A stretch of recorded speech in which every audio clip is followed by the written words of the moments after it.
Hey guys, today I'm going to show you how to fix the inverter pump on a Toyota Prius. Let's start this and see what is happening. So up here we have this. This is the triangle of death, and not only that, but there's also some other checks that we have going. I don't want to run the car for too long, but there's also the check engine light.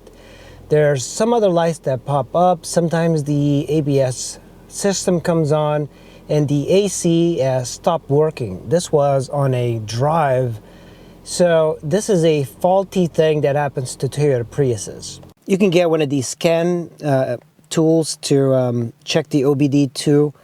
And I recommend that you get one that's like a Bluetooth. I don't have that, so I'm just going to plug this into the car right over there. And the driver's side, there's the OBD connector. And we're just simply going to put this connector onto that. All right, it is connected. I'm going to push the power button without pushing the brake. So we're going to do that. Communicating with vehicle. And this is previously, that's what I used, but it's going to find your vehicle hopefully, and then 06 Prius, correct? And then you're going to just let this run. This could take a little bit of time based on whatever errors you have and whatever system you're using. So the tests are done, and now it's going to do another one. Reading codes from the ABS, reading codes from the OBD2. And here we go. So I found one in the ABS and two in the OBD. So we're going to click that. So the first one is this. It is a low battery positive voltage or abnormally high battery positive voltage. Could possibly be just a 12-volt battery. Okay, so this is the code that I'm more concerned with. There's two of these codes. It's a P0A93 inverter, a cooling system performance confirmed. And then there's another one of the same. So that's the code we want to get at it. Pop this hood up. This is the inverter pump that we are going to be replacing. This is a new one. And it should be pretty simple. This is one of the tubes that goes in, and then there's the other one. Now there's two types of inverter pumps. Toyota, this is a often failed item in the Toyota. And what happens is that this goes bad and it kind of destroys the inverter and everything. So it's a good idea to always change these before they go bad. So I'm hoping that this is going to take care of my problem. Then Toyota made this one, and then they made a new one.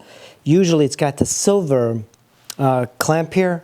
So if you buy it from Toyota, they released an updated inverter pump that's got the silver thing, and that's supposed to be a better pump, but you know, I can't really confirm it. I bought this on Amazon. It was $40-something. They have cheaper ones, but you do want to stick with the Toyota factory sort of stuff. So we're going to go ahead and install this. It's also got like the connector right there. The first thing that we're going to have to do is remove this plastic shroud. There's these Phillips screws here.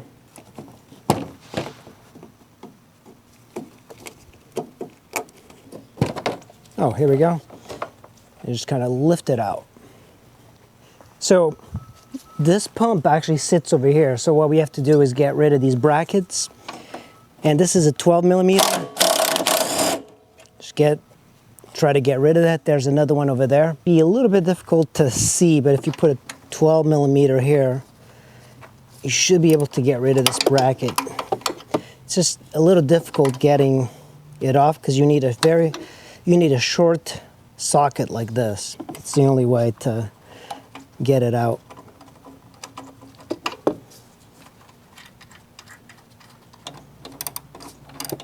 So this is the bracket. Just put it aside, get the bracket out. You can reach with a 12 millimeter onto the plate and get rid of that. There's another 12 millimeter on the other side holding another bracket that's attached to the frame. There we go. There we go. So it's just a nut. And what I did is remove this right here from the bracket. Actually, you probably don't need to, but it's this bolt. But I'm going to see if I can remove the other bracket on this side. Should be another 12 millimeter. Using a long socket like this, 10 millimeter, should fit, hopefully. Yep, 10, and there we go, and there we go. So that's the other bolt holding the pump. Move this bracket. I didn't think I needed to do this, but this is going to let us rock the inverter a little bit so we can squeeze the pump out. So this is a 12 millimeter. And there we go. And just get a piece of 2x4 like this. And I'm just going to put this here. So this way, you need this for clearance so you can get that pump out. I have removed all the bolts for the water pump, and now we just have to disconnect the wire pin. Okay, so let's see if I can get this pump out this way. Oh yeah, much easier. Much easier. So remember, we have the electronic stuff out of the way. Now we just have to kind of twist it. Don't want to break any stuff.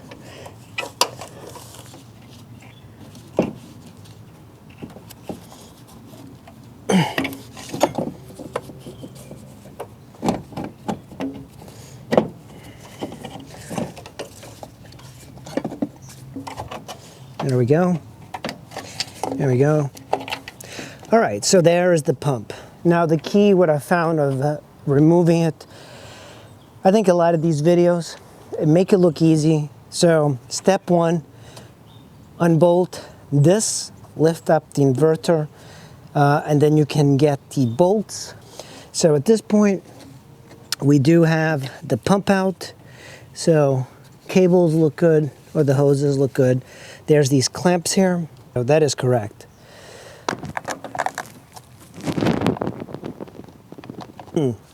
So we're going to clamp these. That's clamped in. So now I'm going to remove this. You know, I'm not that concerned about losing fluid because I will be replacing the fluid, but I like to keep it just for a little bit so I can test it. So let's pull this clamp back. There we go. There we go, it's coming out. Hopefully liquid is not going to be pouring everywhere. Okay, so that's liquid from the pump. These have to be the exact same spot, so we know that this is going to be the top.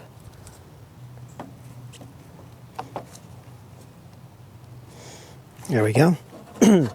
Let's see if it'll come out. Hopefully liquid is not going to be pouring. Yeah, pretty good. So that's the old pump out. I don't see anything really mechanically wrong with it, but these do fail, the new one. So remember, this is the, and then I'll bleed the system later on, but I'm just going to put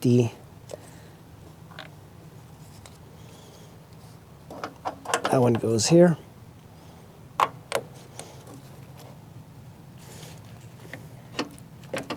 Okay, clamp is on there.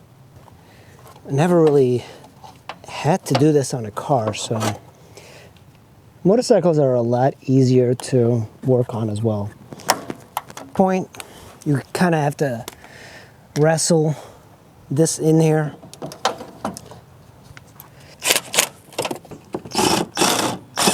Last thing I'm going to do is put the electrical connection on there, and I think we should be ready to give it a little bit of a test. All right, with the Prius off the ground a little bit, just in the front end, we should be able to reach the drain plug for the inverter coolant fluid. To drain the inverter fluid, you have this bolt right here.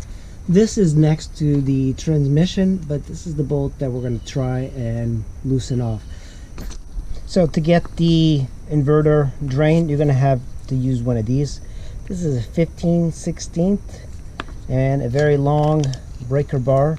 because you're going to need plenty of leverage. So be careful. I'm always a little bit afraid of getting underneath the car. Don't have a stand, but you know, and even looking at the underside of this car, it's in very good shape. It's just a little dirty, but this is what you'd expect. Over there, that's the catalytic converter. It's very easy to cut off, so you have to be careful.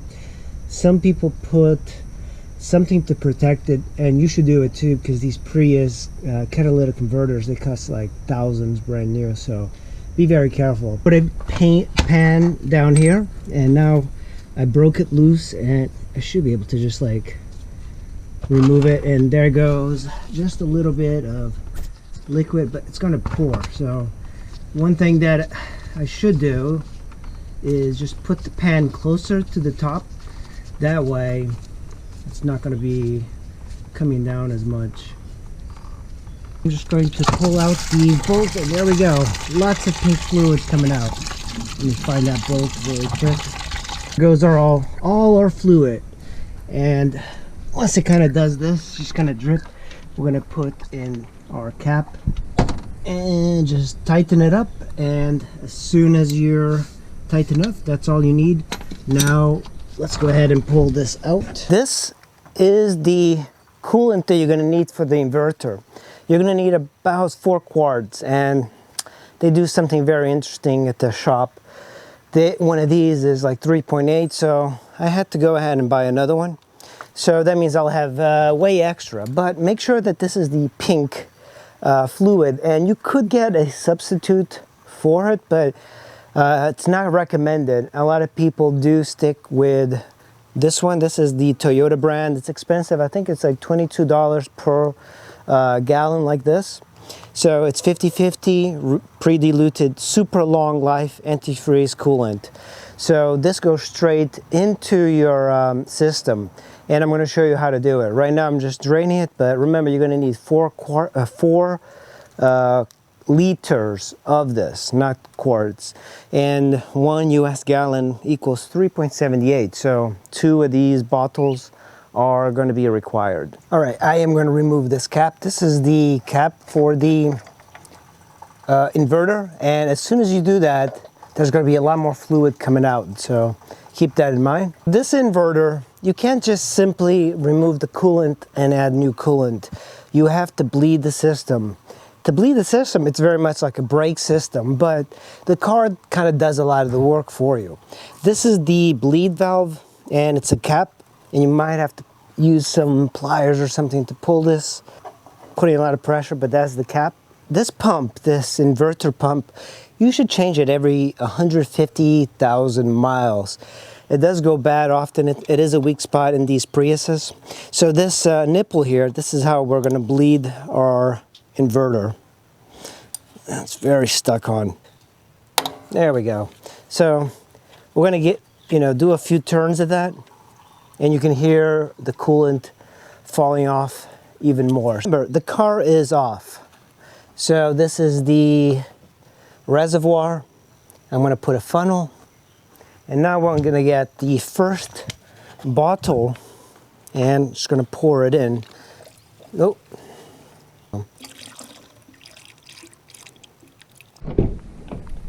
So to turn on the car's aux, you have to push, and I have it on the brake, on the handbrake. Push it once, it'll turn on, and then push it twice, and it should start. So if we go up here, there we go. There we go. There's the noise for the inverter. I just turned it on just a little bit, and now I'm going to turn it off. It's a little bit difficult to hear, but the inverter, it is on. And if you keep an eye out on the fluid, you'll see bubbles coming up, and the level will go down slowly. It might take a while, but there's quite a bit of air bubbles, because remember, we removed it. We removed the pump, so we let air in. Even if you were to just do a small inverter pump removal, you might have to bleed the system. I am just completely changing the coolant, so I'm going to have to bleed the system anyway and add even more coolant.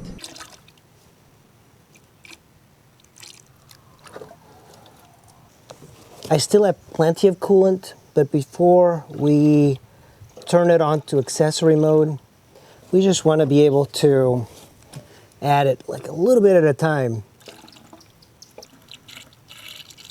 At this point, we're going to add a tube onto the bleed valve, and I'm going to loosen it up just a bit, and fluid will start to kind of come out. But I'm going to put this tube, and now I'm just going to just put it right onto here. There we go. Just needed a little bit more.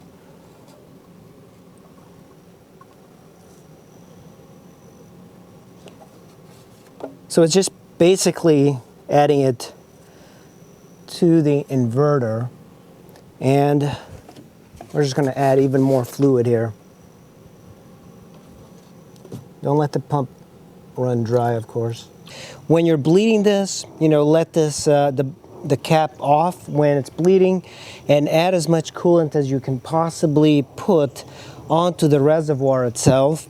And then after it's not really working the bubbles out, that's when you loosen that nipple and you put the tube onto here, and basically the overflow from here is going to go here along with all the air bubbles.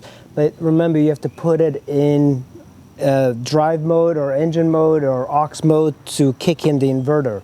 So the last thing really is just to take the car out for a spin and see if everything works. So guys, I'm back inside the car, and yep, no codes. The triangle of death is gone. I have low battery because I was working on the car, and also I have AC. So remember, I lost AC when I was driving, and I got that triangle of death. So now I have this OBD2 connector, you can't see it, and I do have an app on my phone. The way to connect to it is just simply to go to the OBD2 scanner, and it's kind of cool because I can scan the codes and see all of this information. The cool thing too is that you can click on dashboard and see the fuel rate consumption. Right now the engine just kicked in, so I'm at 0.5 gallons per hour, or I think that's how it works. And then engine RPMs. The Prius doesn't have an RPM gauge, so it is kind of cool to see it. So this is the Dr. Prius app. It is a pay app, but the cool thing about this one that you can check on the main battery life of the hybrid battery. Once you get this, you have to get the basic package. Let's see how much that is. Yeah, $12. That's expensive. $29. So kind of an expensive app, but very useful for Priuses. You can get various other apps though that are free. So this one's completely free. So that's pretty much it, guys. That's how you change the pump out of a Toyota Prius. This was a learning process for me. I'm not very mechanically inclined, so for me, this was kind of cool, and I hope you guys enjoyed it, and I'll see you in the next video. Bye.